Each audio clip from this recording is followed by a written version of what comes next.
What if the most terrifying figure in a kingdom devastated by war was not a general, a warrior, or an enemy invader, but a grieving widow standing silently at the edge of a funeral pyre?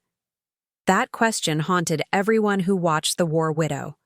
A woman once known only for her devotion and quiet discipline, transform into a presence so unsettling that even seasoned soldiers avoided meeting her eyes. Her husband's death was supposed to diminish her, to push her back into the shadows of court life, but instead, it created a vacuum around her that people could not explain. And the strange part was how quickly fear filled that empty space. In the early days after the funeral, courtiers expected the usual rituals of mourning: isolation, tears, prayers, and resignation. They thought she would follow tradition, allowing her grief to break her voice and her spirit. But the war widow never behaved the way they expected.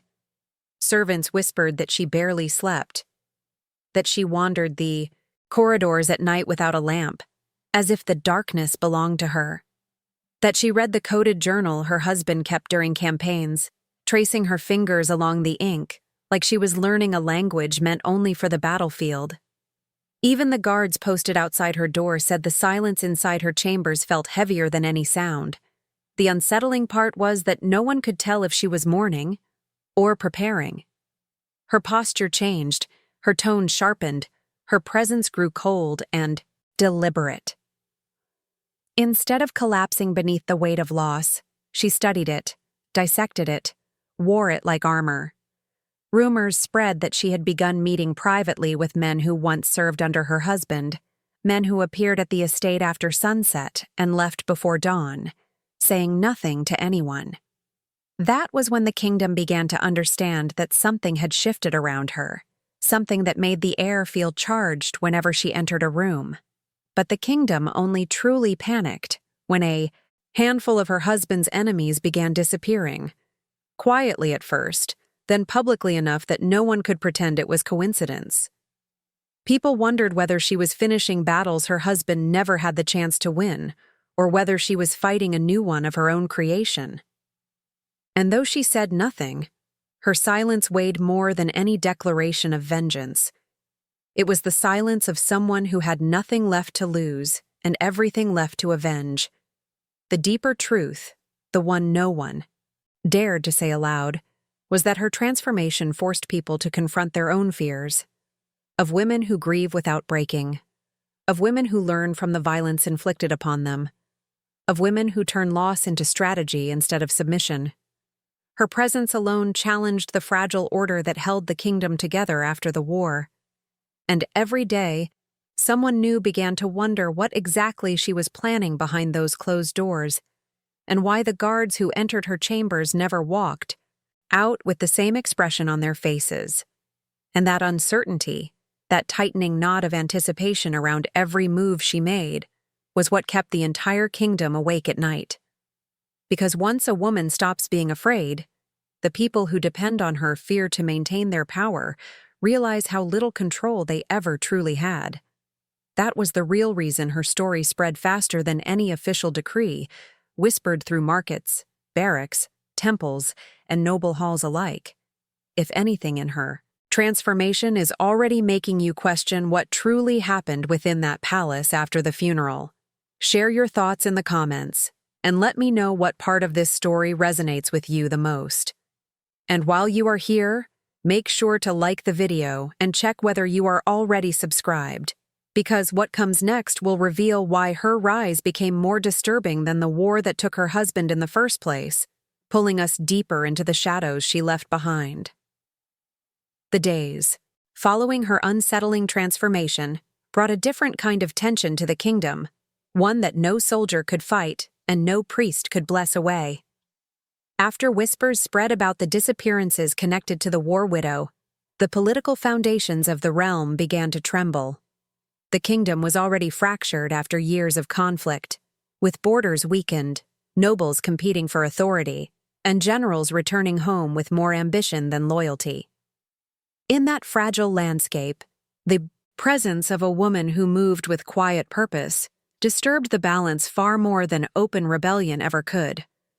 Leaders expected threats to rise from the frontiers, from rival clans or foreign invaders still hungry for advantage. Instead, danger emerged from the very heart of the palace, from a woman who had once been dismissed as irrelevant to matters of strategy or succession. What unsettled the court was not her actions alone, but the clarity with which she observed the chaos around her. She understood the fractures of the kingdom with an intimacy only those who had lived in the shadows of power could possess. And she began to move among those fractures with deliberate precision. What few people knew was that her husband had left behind far more than a record of his tactical campaigns. Hidden among the pages of his journal were notes on secret negotiations, betrayals, whispers of military officers who had sabotaged missions for personal gain, and even details about noble families, whose allegiance shifted with the wind. The war widow read those pages not as a grieving spouse seeking closure, but as someone assembling a battlefield map. She noticed patterns others had ignored, motives others refused to acknowledge, and weaknesses that had been left unguarded for years. Meanwhile, the power vacuum left by her husband's death created openings that opportunists were desperate to fill. Several factions began discreetly approaching the throne, each vying to present themselves as the rightful stabilizers of the realm. They positioned themselves as loyal protectors of tradition, whispering warnings about foreign threats while secretly plotting to seize control from within.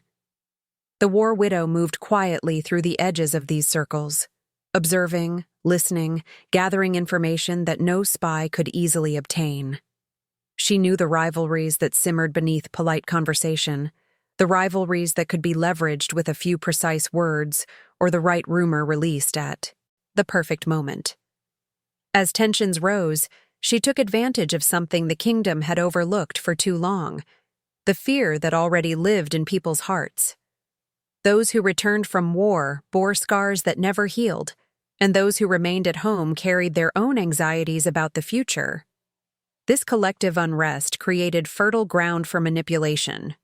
The war widow did not raise armies or issue commands. Instead, she maneuvered through a battlefield of influence where rumors became weapons, silence became strategy, and presence alone could shift the outcome of an entire debate. It was during this period that she began to meet privately with individuals who had once sworn loyalty to the crown, but whose loyalty now wavered. Some were disgraced generals seeking redemption, others were diplomats who had been sidelined by political rivals, and a few were simply survivors searching for someone who seemed to recognize the storm that was forming. She never demanded allegiance. She never promised reward. Yet people left her presence believing she knew more about the kingdom's future than anyone else did, and that aligning with her might be the only way to avoid being crushed by the uncertainty ahead. Her influence grew not through declarations, but through carefully placed interactions that subtly shifted alliances. The king's advisors noticed the changes in court behavior. Conversations became guarded, meetings ended abruptly, and the once predictable flow of information became erratic. People no longer trusted the structures that kept them safe, because someone else was quietly redrawing those structures from the shadows. And as the kingdom continued to unravel, one truth became impossible to ignore. The war widow was no longer a passive symbol of loss. She was becoming a force that shaped the kingdom's future, a presence woven into every hidden conversation, every political gamble, every moment of hesitation among those who claimed power. Her ascent wasn't loud, but its impact echoed everywhere, setting the stage for a shift far more dangerous than the war that had preceded it, and far more unpredictable than anyone was prepared to face. What unsettled the court even more was how flawlessly the war widow played her role as the grieving woman while quietly weaving herself into the machinery of power. In public, she moved with slow, deliberate steps, her face veiled, her voice soft, her posture carrying the weight of respectable sorrow. People bowed their heads out of sympathy, believing she was withdrawing from the world. But behind those lowered gazes, She was studying every reaction, every whisper, every nervous glance exchanged among those who feared their own secrets might resurface through her. The palace servants were the first to notice the shift. They had watched countless noble families endure loss, but none of them had ever seen someone mourn with such calculated restraint. She did not collapse.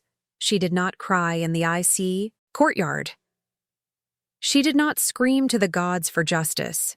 Instead, she moved as though her husband's death had unlocked something dormant within her, something that observed more than it expressed. Even the smallest details began to change. The guards outside her chambers were replaced with ones who had served under her husband. Old household staff were dismissed with generous compensation, and new servants arrived from distant regions, loyal to her, not the crown. Yet the most disturbing transformation unfolded in the way she interacted with those who once underestimated her. Generals who had spoken over her at dinner tables now found themselves listening carefully when she shared subtle observations about the kingdom's instability. Court advisors who once ignored her quiet presence during strategy meetings began inviting her to private discussions, unsure whether refusing her would attract unwanted suspicion. She had mastered the art of appearing harmless, even as she steered conversations with gentle but precise influence. The duality of her existence unsettled everyone. During ceremonies, she stood like a relic of grief, dignified and almost fragile. But once the gatherings dispersed and the palace lights dimmed, she moved with a confidence that unsettled those who crossed her path. Some described her as a ghost who had not realized she was still alive. Others believed she had been reborn through loss, free from the constraints that once limited her. Both interpretations only amplified the myth forming around her, a myth she allowed to grow unchecked. What people failed to notice, until it was too late, was how effectively she turned information into leverage. She remembered who hesitated during the funeral procession, who whispered during the memorial rites, who avoided her gaze when she approached. She noticed which noble families expressed forced sympathy, which advisors seemed restless, and which officers sent letters that never reached their intended recipients. Each detail became a thread she quietly wove into a larger tapestry, one that revealed far more about the kingdom's fractured loyalties than any official report could. The court tried to maintain its usual schedule of festivals, councils, and petitions, but something had shifted. Conversations became careful, rehearsed, as though every word was weighed before being spoken. People avoided speaking about the war in front of her, fearing she might interpret their comments as disrespect to her husband's memory. That fear alone gave her more control than any formal title ever could. What no one could fully explain was how she managed to move so seamlessly between vulnerability and authority. One moment, she appeared as a widow carrying the weight of devastating loss. The next, she stood with a clarity that made even seasoned commanders question their understanding of the kingdom's future. Her presence created a lingering tension that permeated the palace corridors, as if everyone sensed that her grief was no longer the defining force behind her actions. Instead, it had become the catalyst for something far more precise and far more dangerous, an evolution the kingdom was only beginning to understand, one that would soon expose the fragile boundaries between sympathy, suspicion, and fear. And as she continued her quiet ascent, her transformation raised a question no one dared to ask aloud. What exactly was she preparing for behind that calm, unshaken mask?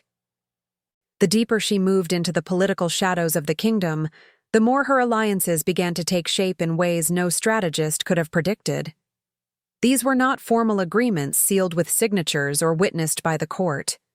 They were subtle, often wordless understandings forged in dimly lit hallways, behind heavy curtains, or during quiet walks through the palace gardens. People found themselves gravitating toward her, not because she demanded loyalty, but because she carried an unsettling clarity that others lacked in the chaos after the war. Her presence made them believe she understood the fractures that threatened to tear the realm apart. She began approaching generals who had been sidelined after the conflict, men who had lost both influence and purpose. Instead of offering them promises, she simply reminded them of the debts they believed the kingdom owed them.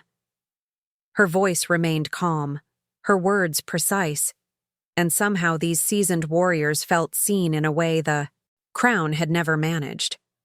She knew which of them had been denied promotion, who had been blamed unfairly for failed campaigns, and who held grudges that stretched back years. She awakened ambitions they had buried out of fear of retaliation. But she did not limit herself to military figures. In dim chambers filled with incense smoke, she exchanged quiet conversations with priests whose loyalty to the throne had weakened.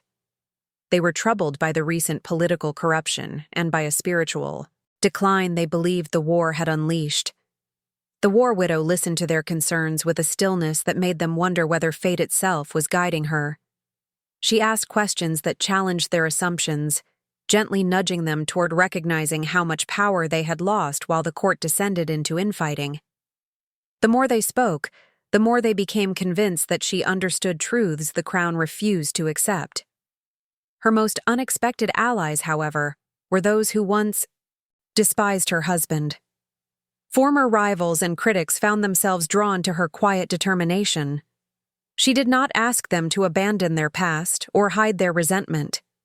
Instead, she positioned herself as a mediator between conflicting agendas. People who had never spoken to one another except through veiled threats discovered they could share their grievances in her presence without fear.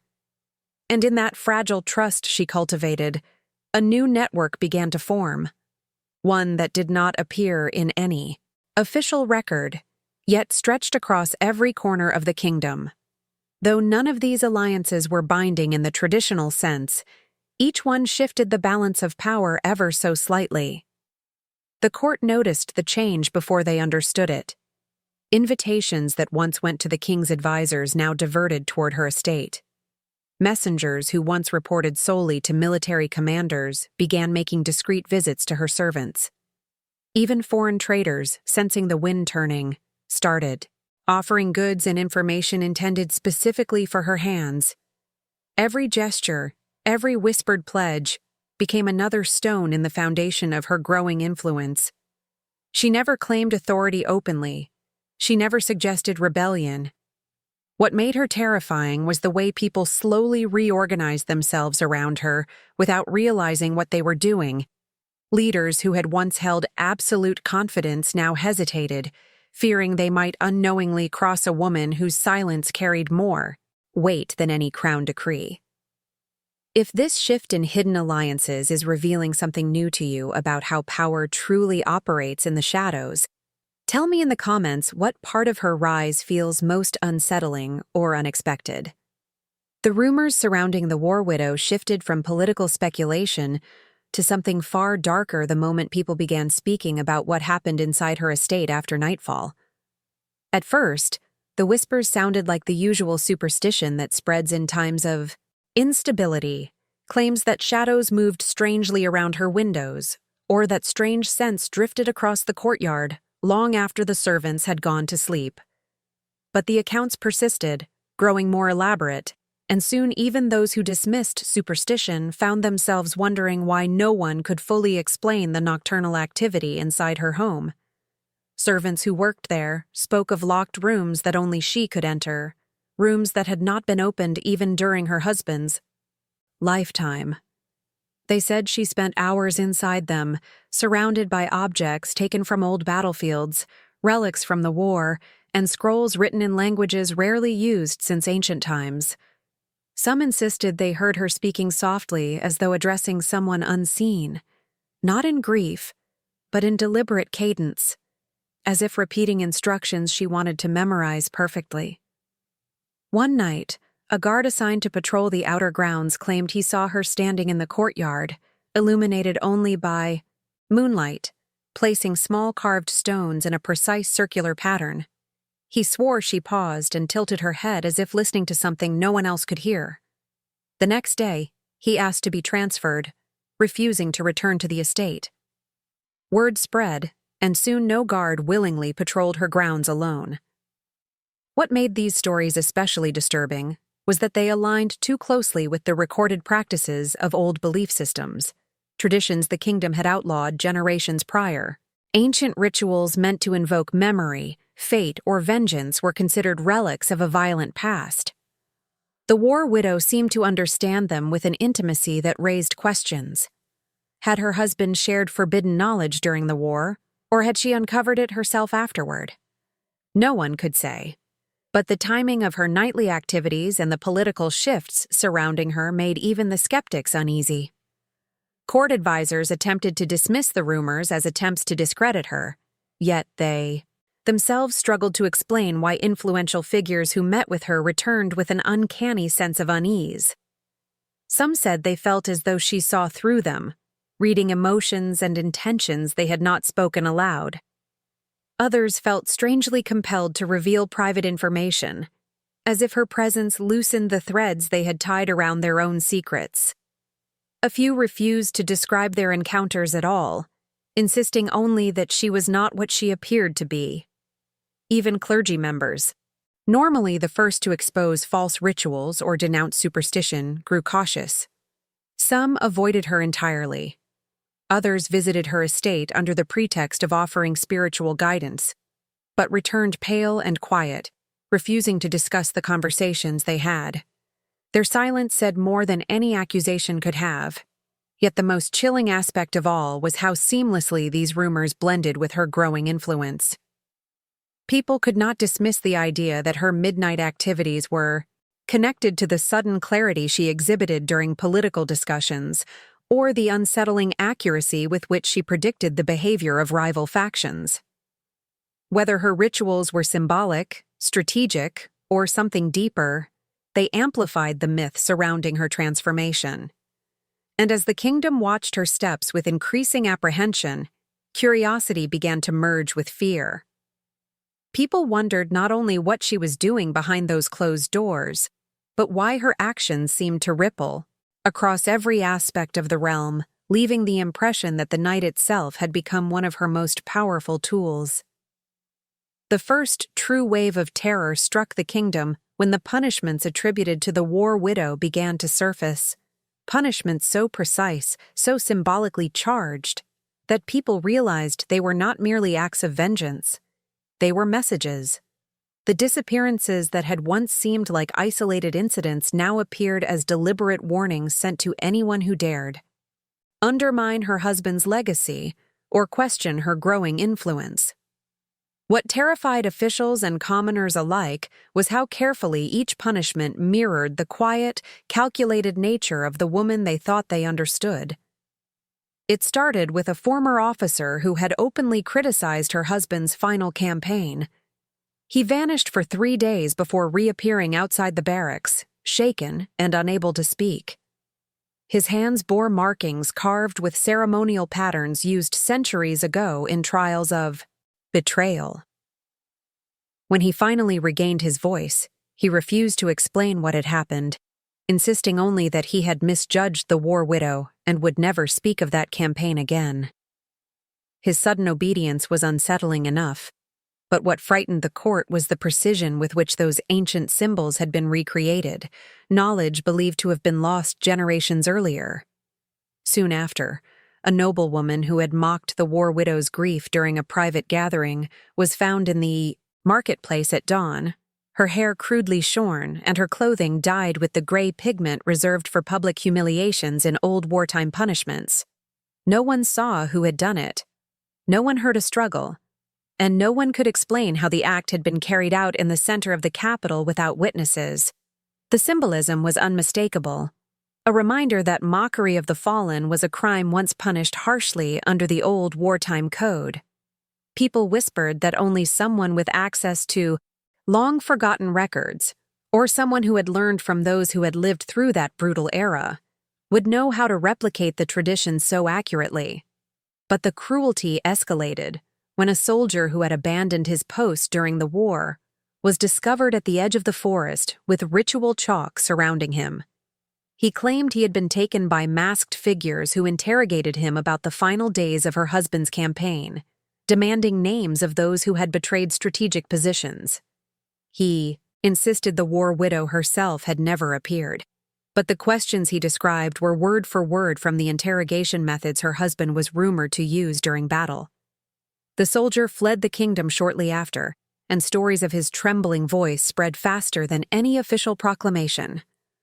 The punishments were spreading across all levels of society: nobles, soldiers, servants, even members of minor clergy. Each incident carried a deliberate symbolism that connected it to wartime. Traditions, as though the war widow were resurrecting an era of brutal justice the kingdom had tried desperately to leave behind. Panic grew not because the acts were violent, but because they were meaningful. They showed knowledge of the kingdom's deepest fears. They showed strategy. They showed intention. And although the war widow never admitted involvement, her silence became its own confession. When questioned, she would simply tilt her head slightly, as if amused by the assumptions people made. Her calm demeanor in the face of accusations only deepened the fear surrounding her. How could a woman act with such serenity while the realm trembled at the possibility that she was orchestrating these punishments from behind closed doors? How could she maintain such composure when chaos seemed to follow her shadow? What frightened the kingdom most was not the brutality itself, but the calculated restraint behind it. Every punishment was delivered with a purpose. None crossed into needless spectacle.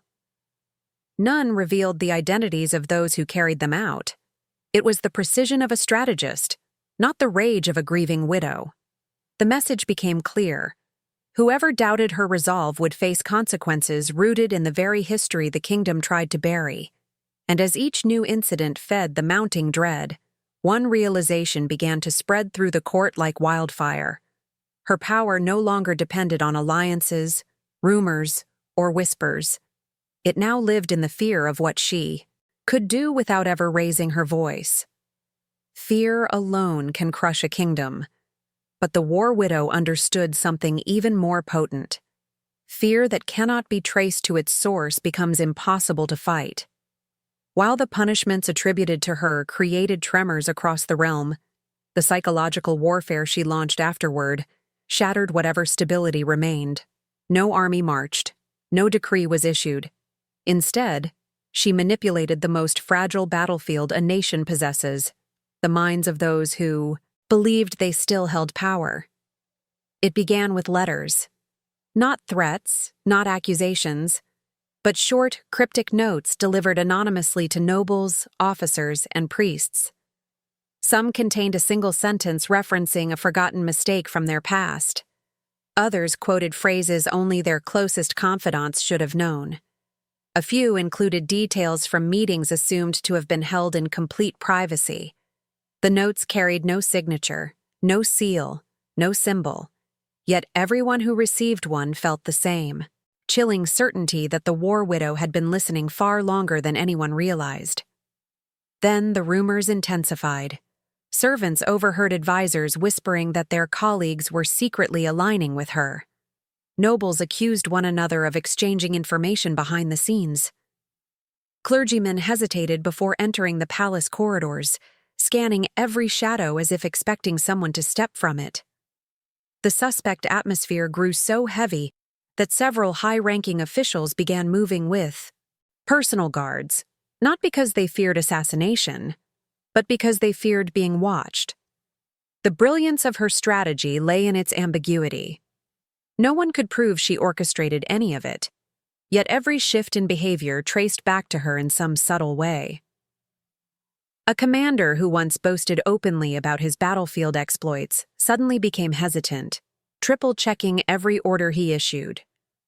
A senator known for political manipulation grew uncharacteristically quiet during debates, glancing nervously at the doors as if expecting someone to eavesdrop.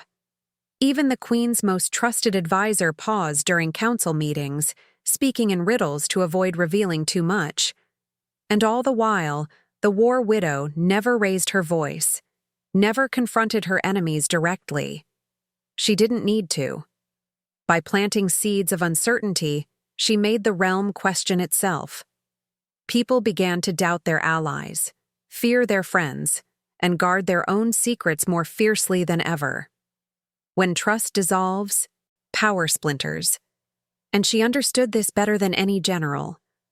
Late at night, the palace halls echoed with the sound of footsteps that stopped abruptly, as if someone realized they were not alone. Servants insisted that they felt eyes following them, though no one stood nearby.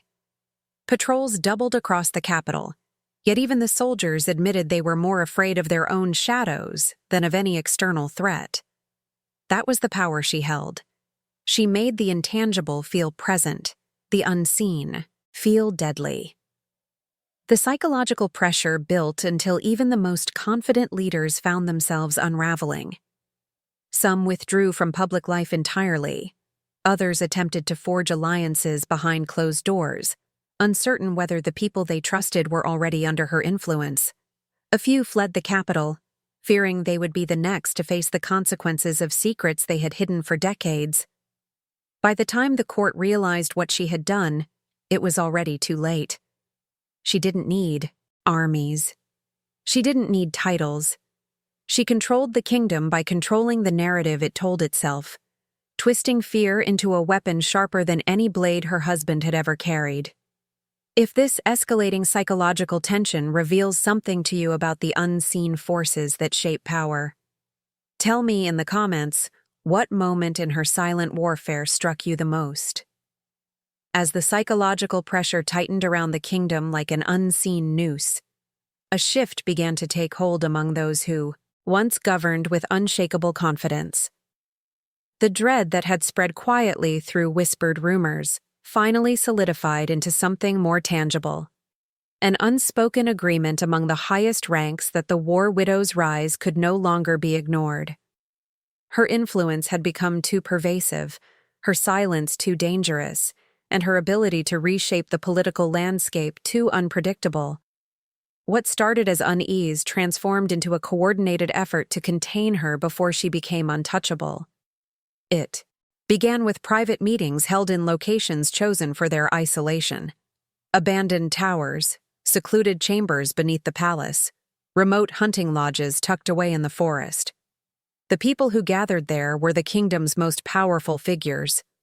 Nobles protecting ancestral bloodlines, generals guarding their reputations, priests terrified of losing spiritual authority, and advisors who feared becoming irrelevant. These individuals had fought among themselves for years, but now they shared a common enemy, one who had never claimed a title, yet destabilized every structure they relied upon. Their discussions revealed the extent of her impact. Generals reported their soldiers had begun whispering her name like an omen before battles. Priests confessed that worshippers were visiting temples not to pray for mercy from the gods, but to seek answers about her. Nobles admitted their households had become divided, with some servants openly expressing admiration for the war widow's resolve. What terrified them most was that her power did not operate through force. It operated through perception. Every fearful glance, every hesitant word, every half-believed rumor added to her momentum. The conspirators first attempted to isolate her. They rewrote invitations, excluded her from council gatherings, and issued subtle orders discouraging contact with her estate. But these efforts failed almost immediately. People sought her out regardless, drawn not by obligation, but by the sense that she understood the kingdom's instability more clearly than its official leadership. Even those who feared her felt compelled to hear what she had to say. And with each quiet conversation, her influence only deepened. Realizing subtle tactics were insufficient, the conspirators shifted toward more direct strategies. Some advocated for discrediting her publicly, fabricating accusations of treason, heresy, or manipulation. Others pushed for stealthier methods, sending assassins, poisoning her food, arranging accidents designed to look like misfortunes. Yet every attempt unraveled in ways that rattled even the most cynical among them. An assassin vanished before reaching her estate. A poisoned vial shattered inexplicably before being delivered. A horse meant to throw her off tripped and broke its own leg instead, leaving her untouched. Whispers began to circulate that she knew what her enemies were planning before they even decided on their course of action. Whether this was due to her network of informants, her uncanny ability to predict behavior, or something more intangible, no one could confirm. But the timing of her movements and the precision with which she evaded danger made the conspirators question whether they were battling a strategist or a force far beyond their comprehension. As their plans continued to fail, paranoia consumed them. They accused one another of leaking information, sabotaging missions, or secretly aiding her. Meetings devolved into arguments, alliances shattered, and some conspirators disappeared under mysterious circumstances that mirrored the punishments previously attributed to her influence. Soon, it became impossible to determine whether their failures were caused by betrayal within their ranks or by the war widow herself manipulating events from the shadows. By the time the kingdom realized how deeply their attempts to eliminate her had backfired, the conspirators were already trapped in a web of fear and mistrust of their own making. She had not needed to confront them directly or expose their schemes.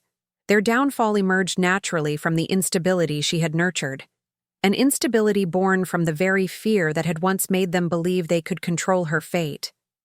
When the conspirators finally turned on each other, and the kingdom fractured beneath the weight of its own paranoia, the official record-keepers attempted to restore order the only way they knew how: by rewriting the story. They gathered scribes, priests, and court historians, and began crafting a version of events that would protect the throne from shame, dilute the chaos, and eliminate the war widow's influence from the narrative altogether. But their efforts revealed an uncomfortable truth.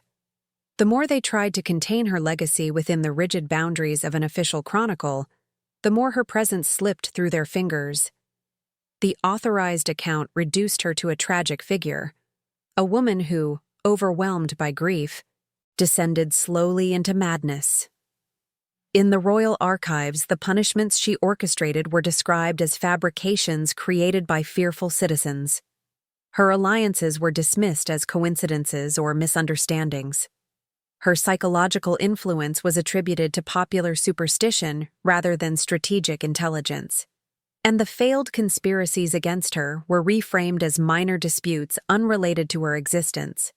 In their version, she died quietly, tucked away from public view, and the court moved forward without acknowledging the upheaval she had created. But this sanitized version of history did little to quiet speculation. The people who lived through her rise told a different story entirely. Soldiers who had witnessed her uncanny insight into battlefield politics claimed she understood warfare better than any commander. Servants insisted she knew their fears before they voiced them. Priests confessed that they felt as though she could read the cracks in their faith with unsettling accuracy. And these accounts, though unofficial, carried a weight that written decrees could not erase. In remote villages and border settlements, older men and women spoke of alternative documents, letters, journals, and coded notes hidden away from the crown's reach. Some described meetings with the war widow that historians insisted never occurred. Others claimed to have seen her after her supposed death, wandering through battle-scarred lands as though searching for someone or something left unresolved.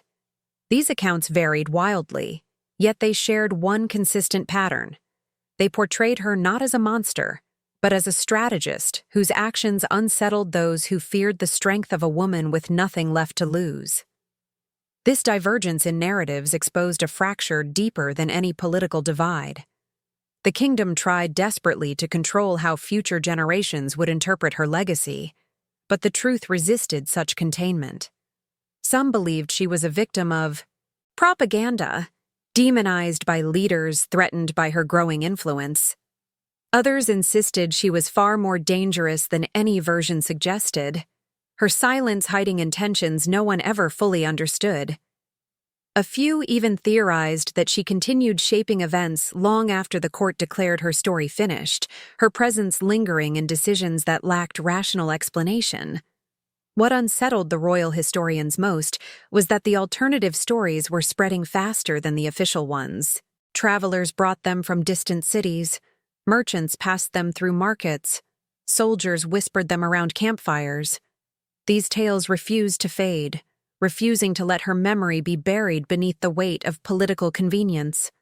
And the more the court tried to suppress them, the more the war widow became a figure of fascination, someone whose influence extended beyond her lifetime, defying the empire's attempts to confine her legacy. The kingdom's struggle to craft a single, unquestionable ending to her story revealed the fundamental flaw in their efforts. History, like fear, cannot be neatly contained.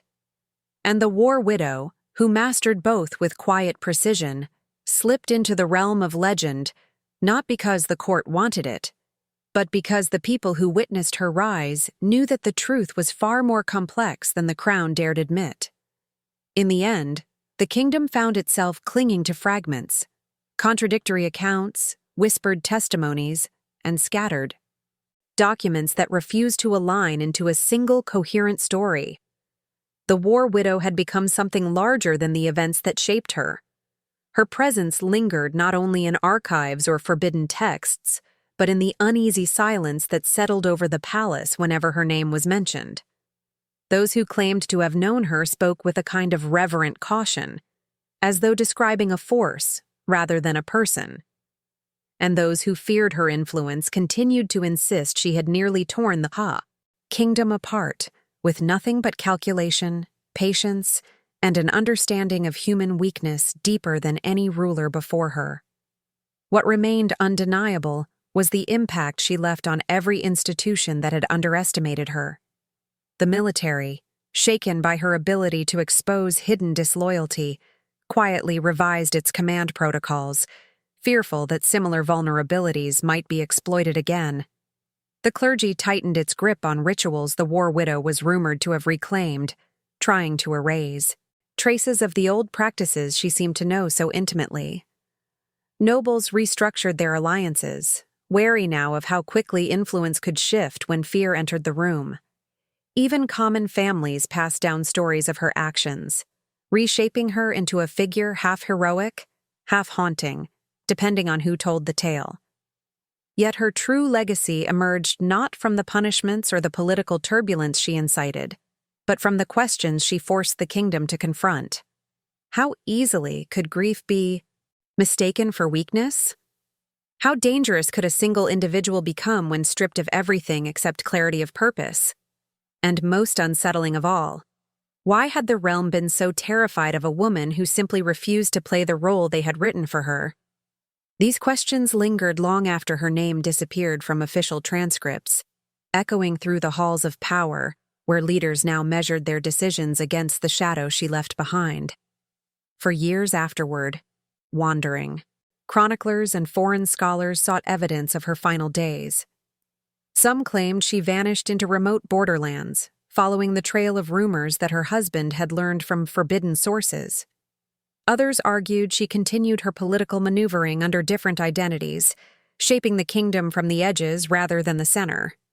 A few believed she never left at all, that she lived in disguise within the capital, watching as the very people who once feared her now struggled to maintain the order she had quietly destabilized. But none of these theories ever found conclusive proof, and perhaps that was why her legend endured. Ambiguity allowed her to become a symbol, one that transcended the limitations of a single lifetime. In the end, the war widow became a reflection of the kingdom itself, wounded by loss, shaped by conflict, driven by secrets, and transformed by the fear of what might rise from its own shadows. Her story survived not because it was complete, but because it refused to end, resurfacing whenever another moment of instability revealed how fragile power could be. And if her presence still feels alive within these fragments, it is because the forces she understood, fear, silence, perception, remain as potent today as they were in the days after the war. If you stayed with this story until now, you probably felt the same uneasy pull that kept the kingdom watching her every movement. If that is the case, feel free to leave a comment using a I phrase like "I am here until the end" or "This message reached me," just so I know you followed the journey all the way through. And if this kind of narrative resonates with you, consider subscribing to the channel and leaving a like. It helps keep stories like this alive and brings you closer to the next chapter waiting just beyond this one. There is another video here on the side that expands these ideas even further. So if you want to keep exploring these darker corners of history, you can. Continue with me over there.